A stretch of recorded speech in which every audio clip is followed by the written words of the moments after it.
Okay, as you can see, we're passing out the graded midterms, section by section. Megan's now. Shake will be out back at the end of lecture, and Davin is not here today, and we'll figure that out. So as you are looking at these, so there were 68 points on the midterm. The mean score was 57.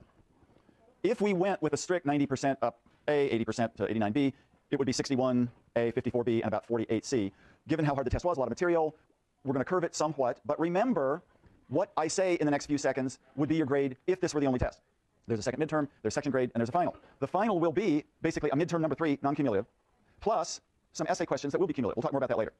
And if you know statistics, you know that the distribution of the first test may not be the same as the distribution of the second and the section grades in the final. So what I say right now may not apply in terms of getting the exact same score on the next midterms. But it looks as though, if this were the only basis of grading, somewhere around 59 and up would be an A, somewhere around 50 to 58 would be a B, 40 to 49 a C, and if you're below 40, see me or your GSI, and let's bump things up. We will also, in the final accounting in May, look at the pattern of your scores across midterm 1, midterm 2, your section, and your final. And if we see really big improvement, if it took a while to get used to this kind of exam on the first midterm, we will factor that in the grading. So we've got a lot of material to cover today on child maltreatment. Talk more about midterms and section this week. This is a difficult topic to discuss because it can be fairly gruesome, but it's real. Maltreatment is a lot more prevalent than the official statistics would tell us, which we'll talk about. So just to start us off, think about it.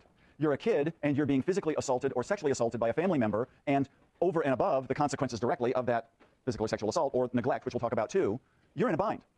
Because the people who are perpetrating this on you are the people you depend on for survival and love and self-esteem.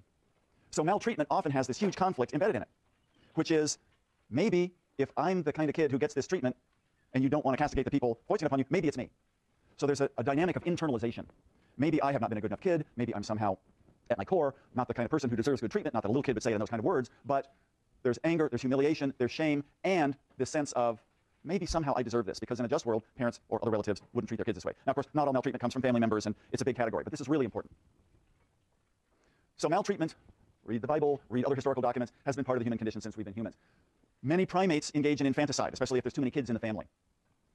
We talked about, I think, at the very first lecture, what's the percentage of human infants who live past infancy until the last couple hundred years? It was under 50%. So you think about attachment, and you think about getting too bonded to kids who may not live, and you think about the run of the litter, and you think about evolutionary pressures, and how long it takes for a human baby to become a human child and get mature. The conditions are ripe for not every kid to be treated very well or equally well. Also throughout history, until pretty recently, and not in every culture, men are the full humans, women are property, and children are ultra property, good mainly for getting to be 2 or 3 years old pretty quickly so they can work and help. Survival was tough throughout much of human history. So again, conditions are ripe for not every kid to be treated the way we'd expect every kid to be treated. In fact, it was just over 50 years ago that the United States formally recognized child maltreatment. And you've read in other things too. Back in the mid to late 1800s, the Society for Prevention of Cruelty to Animals was formed a couple of decades before the Society for Prevention of Cruelty to Children. And it wasn't until 1962 that a now famous book called The Battered Child Syndrome was published by a couple of doctors in Colorado. And what was their profession, as we mentioned in, I think, the first lecture? They were radiologists. They were x-ray doctors. They weren't pediatricians. They weren't psychiatrists. And they discovered through looking at many x-rays that a kid's broken arm could have only been delivered by a hard snap from an adult, not a fall or an accidental injury. What's happened since then is that within a decade, every state in the union had passed a mandatory child abuse reporting law.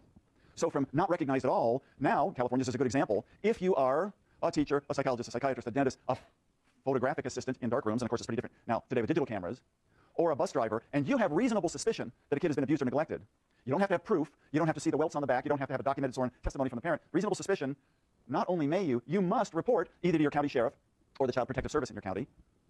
And if you don't, if you've had that reasonable suspicion and you don't report, you could be held liable for damages to that kid. So this is a big switch. It's all common now, but these laws were enacted not much more than 40 years ago.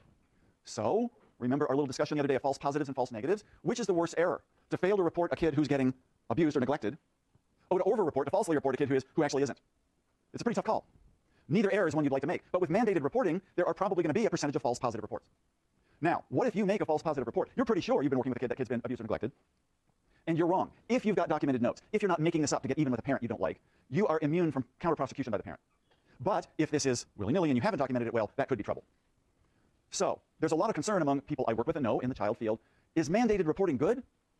So what you have to do when you work with families a whole lot is, at the beginning session, working therapeutically, well, here's my fee, and just about everything you say in here will be confidential, except if I'm led to believe that there's been child maltreatment, I must report. That's what most therapists will say at the beginning session, verbally and in writing. Now, if you say that, what might a family reasonably do? We don't talk about child abuse with this shrink. That's off limits. So does the law, which is intended to uncover valid acts of child abuse so you can get the kid help, and the reporting of this law at the beginning of treatment basically keep this off grounds? A lot of therapists are concerned that that's true. The counter report is, people have to know what the playing field is, and it's pretty important for people to be open and know what the consequences are. And in some ways, if I'm able to tell the family I'm working with, look, if I get wind of this, if I'm led to suspect, it's not me anymore, it's the state law. Because formerly what would happen? man, I'm pretty concerned that this kid's really getting beaten at home. And the family comes into the next session, and I say, I'm worried about this. And the family says, oh, yeah, we lost our temper. We're unemployed. And please don't report. And I say, okay, if you promise not to do it again, I won't report. This is what the law is intended not to have happen. No bargaining, no pleading. If you have reasonable suspicion, send it over to the social workers at Child Protective Service. Let them do an investigation, and you can proceed with your therapy. As you can see, it's not just black and white. It's what are the pros and cons of these mandated reporting laws. So back 20 years ago in Los Angeles County, even though a lot of people were concerned about false positives, what happened back then, of course, Los Angeles County is huge, it's more population than many states, there were 20-some documented cases in 1 year alone in which the therapist, the educator, did suspect child abuse and was in the process of reporting it, but the child died from abuse before the investigation was made. So that's how bad it can be. Even with the mandated reporting, you may not be quick enough. So this gives you a sense of what the consequences are. So one of the main types of maltreatment is physical abuse. Now already we're on shaky ground. Am I allowed to spank a kid on the rear for a transgression? Well, if we live in Sweden, it's against the law. There's no spanking in Sweden. Many people say that should be the law in the United States. And other people say, what are you talking about? You've got a 3-year-old who's running the street, and what are you supposed to do? Sit down and lecture the 3-year-old on cars? They're not going to listen to you. One swift spank on the butt might discourage the 3-year-old from doing it again. No, but that's modeling physical aggression. No, but that's one clear act where punishment might save the kid's life. And what about social cultural norms? Do certain ethnic groups have physical punishment as more of a practice than others? And should we legislate one middle-class white standard for everybody? It gets controversial the second you start talking about this. So if you define physical abuse as beyond a spank on the rear end, hitting elsewhere, or using a blade or a switch or what have you as physical abuse, there could be physical consequences. What about shoving a kid? What about throwing a kid against the wall because you're really frustrated? Now the kid's got a head injury, and now there's neurological damage. So some of the consequences of physical abuse are physical, but the more lasting ones are often psychological. I'm hit. I guess I deserve to be hit. Maybe the world isn't such a good place to live. One of the consequences of physical abuse is the hostile attribution bias. I start to believe that if anything bad happens, even though I wasn't sure why, it must be because they meant to hurt me, so I lash out. And physical abuse can lead, not inevitably, to a cycle of violence in the next generation. So physical abuse can beget physical abuse. Question? How about PTSD? We'll talk about that a little bit later. If the abuse is severe, there may be post-traumatic stress disorder and anxiety disorder we'll talk about very soon in this class. One of the potential consequences. Absolutely. So some physical abuse, you're really mad at your kid. Your kid has really pushed your buttons. And your kid, this boy, has really bullied the younger daughter. And the kid's been now suspended from school. And the family's not doing so well. So you're delivering a spanking, but it gets out of hand and you've left marks. Or the spanking isn't just on the rear end. Or you used a belt. So what's the line between intentional and unintentional? One of the problems with physical punishment, if you do parent management, is that maybe you believe that some physical punishment is okay. A lot of people have that belief. But if you use physical punishment, it's got to be severe enough that the kid gets a message. But what's the line between that severity and abuse? And with physical punishment, what do you have to do consistently every time? If you're using positive reinforcement, what's a good idea to do? Start off with it regularly and then use it inconsistently, because that gives you the variable ratio schedule of positive reinforcement. That maintains behavior better. So if you're going to use physical punishment, you've got to be precise and exact, and you can never let your own anger be the gauge of the punishment. Hard calls to make. So there's physical consequences of physical abuse.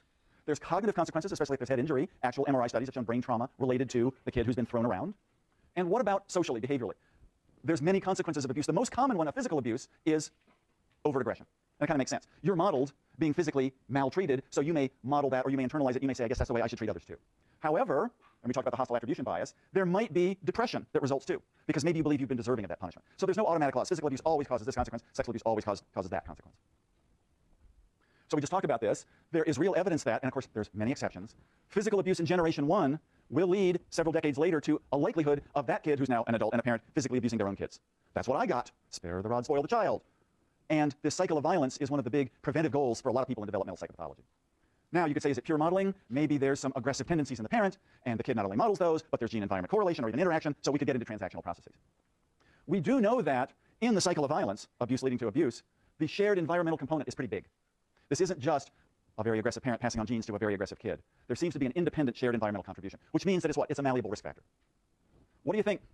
Should physical punishment in the United States be outlawed in homes and in schools? Should we go like Sweden or not? Let's have a couple of opinions. This is not an easy one. There's no right or wrong answer. What do you think? Come on, somebody brave. Yes? That kind of warning cue. Right. Right. Because it was never used, but it was that the threat was there. Next to you.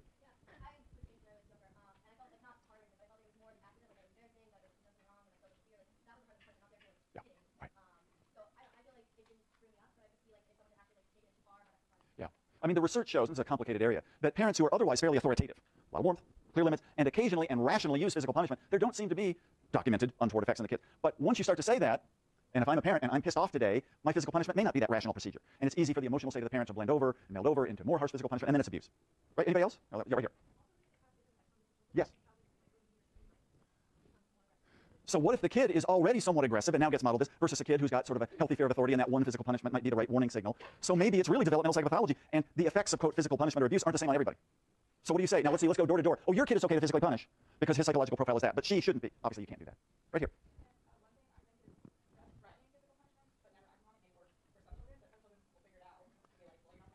Yeah, back to you. Oh, yeah, let me see that spoon. How does it really work? For 3 years, I've been seeing that. But yeah, some kids can say, try me. Exactly. Let's go over here.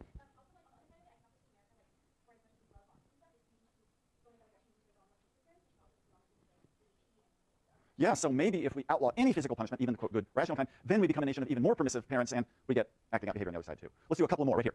Well, with the issues in the abortion policies, just in terms of maltreatment in general, it's already kind of flawed. I don't know how you can make that even more extreme and be able to filter through, like, well, when they really spanked, I guess, right. Like, it's impossible to, I don't know. Well, there's one solution to that. The mandatory home videos in every home, right? In every room of every home. I mean, how much do we monitor? What about surveillance? You've heard of this guy, Edward Snowden. You've heard, right? I mean, this is a big issue now about privacy and what's private and what's not. So some people would say the social work profession and child protective services has gone too far. And other people would say, look at LA County 20 years ago, haven't gone far enough. We can't prevent kids from dying from physical abuse. Oh, right here. Right. So you're taking the more extreme position, the preventive position. Let's outlaw it and we'll take away the gray area, right? Interesting position. I think it'd be tough to do in the United States, but a lot of people believe this is the way to go. Over here. Yeah, so what about the effect on the parent? Does the parent feel, by God, I run this household and I have the right to this? Or does the parent feel guilty? Or does the parent realize, yeah, well, we would do occasional physical punishment, but I just lost it yesterday. I was so frustrated with all those kids. And there's much less research on that. One more. Right. This is what a lot of people say. I'm going to cut you off because I've got to go quick. A lot of people say, when would you ever need to? And other people would say, the kids run out on the street and the kid's very young, one swat on the rear, but that gets the kid's attention, and that's the way a punishment should work. And I think there's reasonable people on the side of physical punishment has so many downsides, let's outlaw it altogether. And other people who say, no, one physical punishment might save years of nagging and scolding and deliver a message. Really a tough call. I know other people want to have comments, but we've got to move on into another tough topic, sexual abuse. So, there's a lot of range here. What's affection from a relative and what's fondling? What about photography, child pornography, all the way to penetration?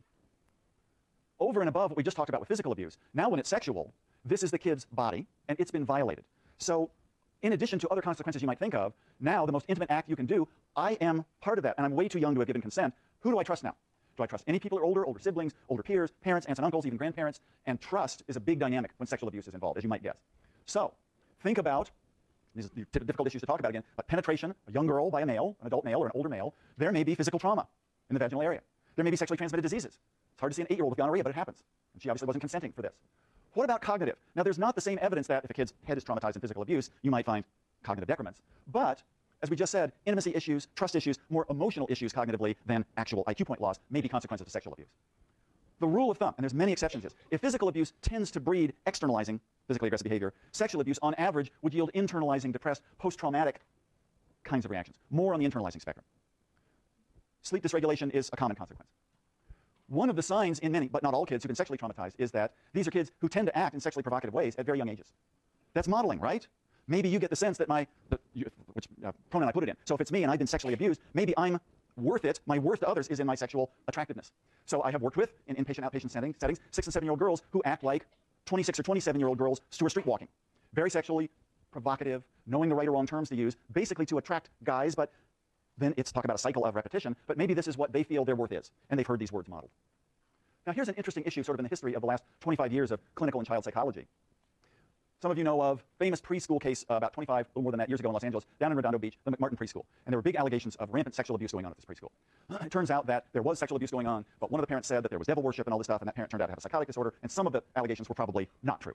But what came out of this case was the first use, not the absolute first, but the biggest use in a legal case of, so you now had to have 4-year-olds on the witness stand, which is a huge issue because in America you've got the right to be confronted by your accused, right? So what psychologists came up with was, could you actually videotape a kid not being on the stand in a courtroom, which would be traumatizing, and could you use not just words, but anatomically explicit dolls? So here's a doll a little bigger than a Barbie doll, but a doll this tall, and the male doll, take off his clothes, has got a penis, and the female doll's got a vagina, and would that actually help a kid graphically portray what might have happened?